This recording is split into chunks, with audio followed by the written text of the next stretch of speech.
Hello everyone, I hope you guys are doing great. So today we're gonna solve the question from the topic polygon. And again, in the description of this video, there is a link. Use that link. You can download this PPT. Polygon के questions download कर सकते हो. So we have done till now triangle, quadrilateral, circle. Now we're gonna do polygon. So questions involving triangle, polygon concept, quadrilateral, polygon. So those questions will be doing here. So total 4 question has been asked in the last 5 year. One question 17, 18 no question, 20 no question, 19 one question, and 2021 two questions. And those two question was in the like एक ही slot में वो 2 question पूछे गए थे. So we cannot say anything regarding like it will be asked or not. But one thing you can see here कि like जो भी question तुम्हारे पूछे गए, whatever questions are there, most of the time those questions are your from the hexagon. देखो, this is from hexagon, this is regular polygon, this is the formula. I hope everyone knows n minus 2 pi. n minus 2 pi जो formula होता है sum of the internal angles वो है, and then hexagon and then hexagon. So out of 4, 3 questions are from hexagon. So if you know the hexagon, I think easily you can deal with this question. So hexagon is the important part, as I've told in the already also. So let me just tell you one important relation in the hexagon. Just make sure you note down, ये तुम्हें पता होना चाहिए, ठीक है. So if hexagon side is a, so length of this diagonal will be a root 3. Remember this thing. And length of this diagonal will be 2a. ये note down कर लो, ये तुम्हें याद होना चाहिए. एग्जाम में ऐसा नहीं, वहाँ पर like it's not difficult, but exam में ऐसा नहीं होना चाहिए कि तुम इसको लाइक कोसाइन वगैरह यूज़ करो. डैट विल टेक टाइम है ना, 10 सेकेंड 20 सेकेंड तो ले जाएगा. अगर तुम्हें डायरेक्टली याद है तो that will not face problem. So just remember this thing, ठीक है. वैसा कुछ याद करने की जरूरत नहीं है, like you can do, but exam में वो हम एक्स्ट्रा टाइम बचा लेंगे, ठीक है. तो let A B C D E F be are regular hexagon. तो A B C D B E F is a regular, और मोस्टली क्वेश्चन तुम्हारे रेगुलर हेक्सागन के ही होंगे, ठीक है. कोई ऐसा लाइक इरेगुलर हेक्सागन का क्वेश्चन नहीं पूछा जाएगा तुमसे, रेगुलर हेक्सागन ही क्वेश्चन पूछा जाएगा. आई थिंक कभी शायद आया भी नहीं होगा इरेगुलर का अभी तक. लाइक ये तो 5 साल में तो नहीं आया है, बट उससे पहले भी आई डोंट थिंक आया होगा. The area of the square of the side A C, तो like A B C D E, तो बोल रहा है कि लाइक तुम्हें एरिया निकालना है स्क्वायर का जिसकी लेंथ है इसी. देखो इसी पे क्वेश्चन हो गया पहला क्वेश्चन. अगर ये 1 है तो ये कितना होगा, √3 होगा. अब एक स्क्वायर है जिसका साइड ए सी है, तो उसका एरिया कितना होगा, √3 स्क्वायर, डेट इज 3. सिंपल. अब अगर एग्जाम में तुम्हें सपोज ये ना पता होता कि इसका रिलेशन ये है, तो तुम क्या करते, तो हम ये 120 बनाते, कोसाइन फॉर्मूला लगाते, या फिर परपेंडिकुलर ड्रॉ करके, जैसे हमने एक और क्लास में किया है ना, परपेंडिकुलर ड्रॉ करके तब तुम निकालते. तो दैट विल टेक टाइम ना, 10-20 सेकेंड तो लग जाएगा. बट ऐसे अगर तुम्हें डायरेक्टली आता, आई थिंक हार्डली लाइक ये 40 सेकेंड का क्वेश्चन, इसको तो पढ़ने में भी टाइम नहीं लगेगा. तो make sure you remember this relation, ठीक है.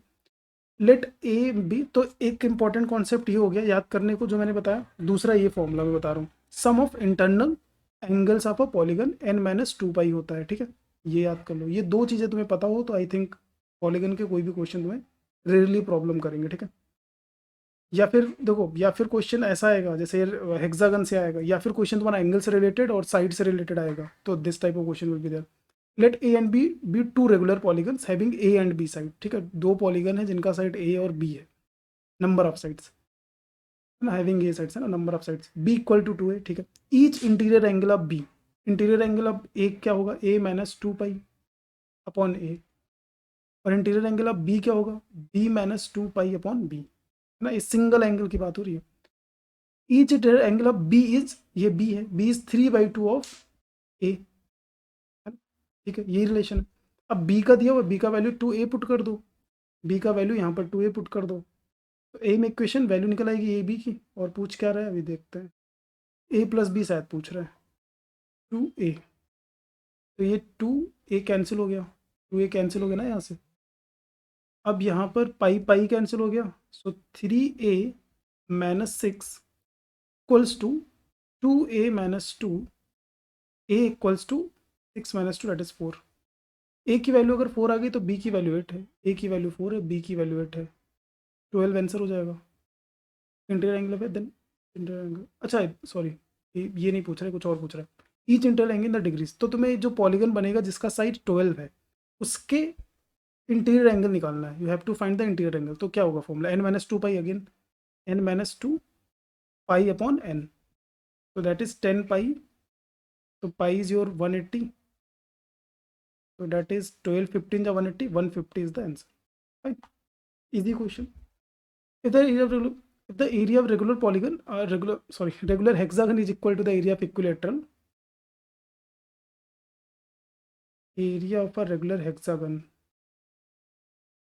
is equal to the area of triangle having side 12. ठीक है, तो अब इसका एरिया क्या होगा?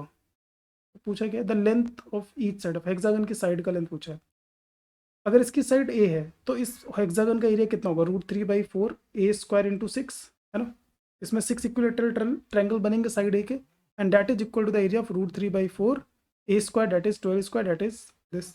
So this cancel, 6 and 24, a √24, that is 2, 6, 2√6, easy.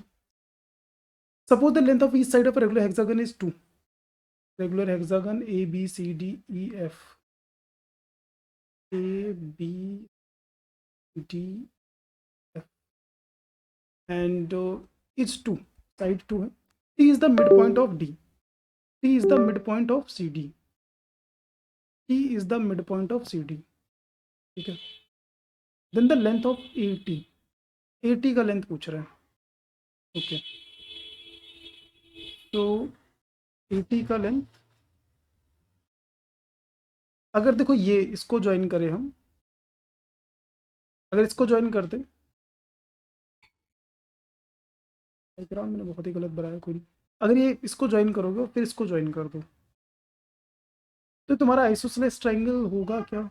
This will no, this will not be isosceles triangle. And we join this, if we join this and this and join this, 80 पूछा ना, अगर मैं इसको join कर दूं, I think अब आ जाएगा. अब ये अगर 2 है तो ये 4 होगा, नहीं ये 4 नहीं है, कितना होगा? 2√3 होगा, ये 2√3 होगा. अब आई थिंक लाइक अब मैं पूरा वैसे एक्सप्लेन नहीं कर रहा हूँ, तुम लोग को समझ में आ रहा होगा, आई होप सब पता होगा तुम्हें कैसे. ये 2√3, तो ये भी लेंथ इसके पैरेलल है, ये भी 2/3 होगी, 2√3, ये 2√3 है, और ये तुम्हारा जो होगा ये मिड पॉइंट होगा. ऐसे ये देखो आइसोसेलेस बनेगा, और यहाँ से जब परपेंडिकुलर ड्रॉ करोगे, ये मिड पॉइंट ऑलरेडी बोला है ना, मिड पॉइंट तो बोला ही, यहाँ ये मिड पॉइंट है, तो अगर ये 1 है तो ये भी 1 हो जाएगा.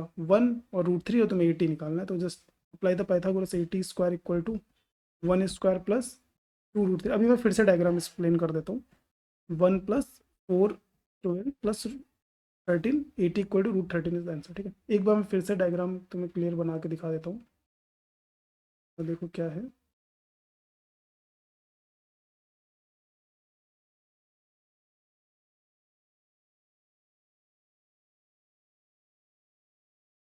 A B C D E F, अब बोल रहा है TCD पे है ना, this is the mid point, इसका लेंथ पूछ रहा है. अब देखो अगर मैं इसको ड्रॉ कर दूँ, हो गया सॉल्व, है ना? वो डायग्राम की वजह से थोड़ा कॉम्प्लिकेट लग रहा था. अब ये अगर 2 है तो ये अभी मैंने तुम्हें बताया था, ये 2√3 होगा, हो जाएगा. और ये अगर मिड पॉइंट है, पूरी साइड कितनी, मिड पॉइंट बोला है ना, मिड पॉइंट बोला है, पूरी साइड 2 है, तो ये 1 हो जाएगा. जस्ट निकाल लो, है ना? Just apply the Pythagoras, you will get 4√13 आ जाएगा, इसकी लेंथ 80. तो these were the question from polygon, और सारे हेक्सागन के बेसिकली क्वेश्चन थे, और एक तुम्हारा इंटरनल एंगल्स का फॉर्मूला. तो make sure remember this thing. अच्छा, ये काफ़ी इंटरेस्टिंग कॉन्सेप्ट है. Make sure you solve this question और let me know answer in the comment section. ठीक है, तो दैट्स इट फॉर टुडे.